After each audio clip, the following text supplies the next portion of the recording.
আসসালামু আলাইকুম, সবাইকে স্বাগতম জানাচ্ছি ইজি পাঠশালার পক্ষ থেকে। আমি আছি নুসরাত জাহান। আমরা এসএসসি বায়োলজি সিরিজ নিয়ে হাজির হয়েছি আজকে, সেটার 7th পার্ট। চলো ক্লাসটা করি। আমরা আগের পার্টগুলো শিখেছিলাম কি, সেটা হচ্ছে সুপার কিংডম 1 এর অন্তর্ভুক্ত কিংডম 1 মনেরা নিয়ে। আজকে আমরা সুপার কিংডম 2 স্টার্ট করছি, যেটার মধ্যে প্রথমে আছে কে, ফানজাই। ওকে, তাহলে আমরা শুরু করি। আমরা যখন দেখব সুপার কিংডম 2কে, তখন আমরা জিনিস খেয়াল করব যে এর অন্তর্ভুক্ত সবাই হচ্ছে ইউক্যারিয়েট টাইপ। তারা কেমন? ইউক্যারিয়েটা। এটার অর্থ কি? তারা হচ্ছে প্রকৃত কোষী, অর্থাৎ নিউক্লিয়াস সুগঠিত থাকবে। এরা এককোষী অথবা বহুকোষী হয়ে থাকে এবং এরা কি করবে? অনেকে এককভাবে এবং অনেকে কি দলগতভাবে অথবা কলোনি আকারে বসবাস করে। তাহলে আমাদের কিন্তু ইউক্যারিওটের ব্যাপারটা ক্লিয়ার। ওকে, প্রথমে আসি রাজ্য 2তে, অর্থাৎ প্রোটিস্টাতে। তাহলে আমরা প্রোটিস্টা নিয়ে কথা বলবো। প্রোটিস্টাকে নিয়ে।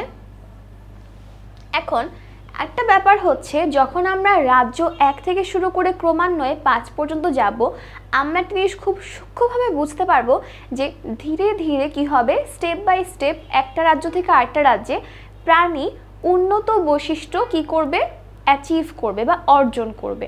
এই জিনিসটা আমরা খুব ভালোভাবে বুঝতে পারবো, যেটা কিন্তু এখন থেকেই টের পাওয়া যাবে। তাহলে আমরা একটু ব্যাপারটা দেখি।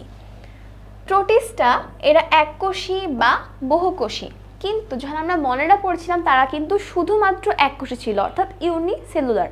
বাট প্রোটিস্টা দুটি হতে পারে। কি হতে পারে? ইউনিসেলুলার অথবা মাল্টিসেলুলার, অর্থাৎ এককোষী বা বহুকোষী। এরা এককভাবে থাকতে পারে অথবা এরা কলোনিয়াল বা দলবদ্ধভাবে থাকতে পারে। তবে আমরা মনেরা দেখে শিখেছিলাম যে তারা শুধুমাত্র কলোনিয়াল। ওকে, তারা কেমন? ফিলামেন্টাস। মনেরাও ছিল ফিলামেন্টাস। এবং পার্থক্য এখানে একটু আছে, প্রোটিস্টা হলো সুগঠিত নিউক্লিয়াস বিশিষ্ট, বাট মনেরা কিন্তু ছিল না। ওকে, তাহলে আমরা ব্যাপারটা কিন্তু পুরোপুরি ক্লিয়ার। এরপর আমরা আসি কোষে ক্রোমাটিন বস্তু নিউক্লিয়ার পর্দা দ্বারা পরিবৃত্ত থাকে। এখানে কিন্তু অবাক হওয়ার কিছুই নেই, কারণ আমরা প্রথমেই জানলাম এটা ইউক্যারিয়েট, তাহলে নিশ্চিতভাবে নিউক্লিয়াস সুগঠিত হবে। এখানে নিউক্লিয় বস্তুগুলো নিউক্লিয়াসে থাকবে এবং সেখানে কি হবে, নিউক্লিয়ার মেমব্রেন দিয়ে পুরোটুকু কি হয়ে থাকবে, পরিবৃত্ত হয়ে থাকবে। ব্যাপারটা ঠিক তাই হয়। ক্রোমাটিন বস্তুতে কি থাকে? ডিএনএ, আরএনএ এবং প্রোটিন থাকে। কিন্তু প্রোক্যারিওটের ক্ষেত্রে কিন্তু এরকম কোনো প্রশ্নই আসে না, এরকম কিছু থাকবেই না, শুধুমাত্র থাকবে রাইবোসোম। ওকে, কোষে সকল ধরনের অঙ্গাণু থাকে প্রোটিস্টার ক্ষেত্রে, এবং প্রোটিস্টারা খাদ্য গ্রহণ করতে পারে কোন কোন পদ্ধতিতে, সেটা হচ্ছে শোষণ, গ্রহণ বা ফটোসিনথেটিক পদ্ধতিতে। অর্থাৎ এখানে কিন্তু অপশন অনেক, বাট মনেরার ক্ষেত্রে অপশন ছিল একটাই, সেটা হচ্ছে কি, শ্বসন বা অ্যাবজর্ব। ওকে, আমরা এরপরে আসি কোষ বিভাজন নিয়ে, যেখানে দেখা যায় প্রোটিস্টার ক্ষেত্রে আমরা মাইটোসিস কোষ বিভাজনটা পাচ্ছি। কোন কোষ বিভাজন? মাইটোসিস কোষ বিভাজন। ওকে, এখন আমরা যদি এরপরে একটু যাই, এই যে মাইটোসিসের কথা বললাম, এটা কিন্তু যৌন জননের জন্য ঘটে না, এটা কিসের জন্য হয়? অযৌন জননের ক্ষেত্রে। ওকে, এবং কনজুগেশনের মাধ্যমে। কিসের মাধ্যমে? কনজুগেশনের মাধ্যমে, অর্থাৎ জৈবনিকভাবে ভিন্ন। কনজুগেশনের কথা চলছে, এটা কেমন? সেটা হচ্ছে জৈবনিকভাবে ভিন্ন তবে গঠনগতভাবে এক, এরকম দুটি গ্যামেট। কয়টি? দুটি গ্যামেট কি করবে? মিলন হবে এবং তার মাধ্যমে যৌন প্রজনন ঘটবে। এখানে এর পরের লাইনটা মারাত্মক ইম্পর্টেন্ট, সেটা হচ্ছে কি, এখানে কোনো ভ্রূণ গঠিত হয় না। এখানে কোনো ভ্রূণ গঠিত হয় না। কার কথা চলছে? ফানজাই।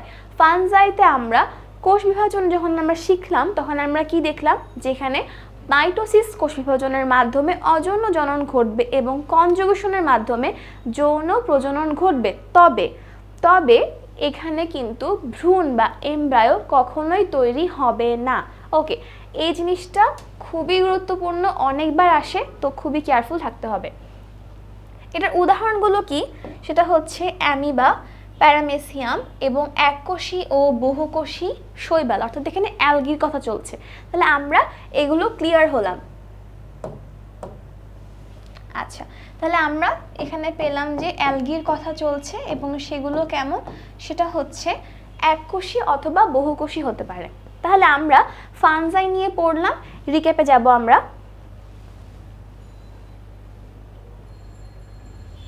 ওকে, আমরা হচ্ছে রিক্যাপে আসি।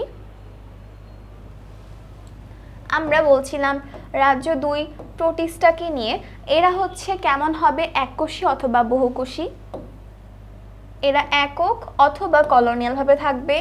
এরা ফিলামেন্টাস, তবে এরা হচ্ছে ইউক্যারিয়েট অর্থাৎ সুগঠিত নিউক্লিয়াস বিশিষ্ট। এদের হচ্ছে ক্রোমাটিন বস্তু সহ অন্যান্য সকল সাইটোপ্লাজমীয় অঙ্গাণু থাকবে এবং এখানে নিউক্লিয় বস্তুগুলো কি হবে, নিউক্লিয়ার মেমব্রেন দ্বারা সুন্দরভাবে সুগঠিতভাবে কি থাকবে, আবদ্ধ অবস্থায় থাকবে।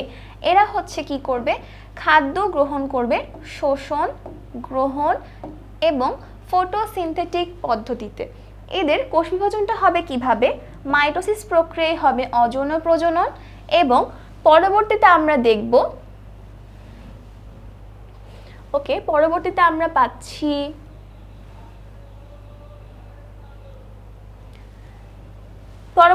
পাচ্ছি কনজুগেশনের মাধ্যমে। কার মাধ্যমে, কনজুগেশনের মাধ্যমে জৈবনিকভাবে ভিন্ন কিন্তু গঠনগতভাবে এক এমন দুটি গ্যামেটের মিলন ঘটবে এবং সেভাবে কি হবে, যৌন প্রজনন। এবং দেখা যাবে এখানে কোনো ভ্রূণ গঠিত হয় না। এটা আমরা একদমই ভুলতে পারবো না, আমাদের অলওয়েজ মনে রাখতে হবে। এবং উদাহরণগুলো কি ছিল, অ্যামিবা, প্যারামেসিয়াম, এককোষী ও বহুকোষী শৈবাল। এখন এখান থেকে কোয়েশ্চেনটা কিভাবে আসবে, মূলত কোয়েশ্চেন আসবে নিচের কোন ধরনের রাজ্যের প্রাণীতে কি হয় না, ভ্রূণ উৎপন্ন হয় না বা ভ্রূণ গঠন হয় না। অ্যান্সার কি হবে, ফানজাই। এখন এরকম হতে পারে যে অপশানে কোনো কিংডমের নামই দেওয়া নাই, ওখানে কি দেওয়া, এরকম উদাহরণ দেওয়া। উদাহরণে থাকতে পারে প্যারামেসিয়াম, থাকতে পারে ব্যাকটেরিয়া, ভাইরাস, মানুষ ইত্যাদি। এখন অ্যান্সারটা কি হবে, অ্যান্সার হবে প্যারামেসিয়াম, অ্যামিবা এবং এককোষী ও বহুকোষী শৈবাল। আশা করা যায় যে এটা কিন্তু সবার ক্লিয়ার। তাহলে আমাদের ক্লাসটা এখানে শেষ করছি। আসসালামু আলাইকুম, ধন্যবাদ সবাইকে।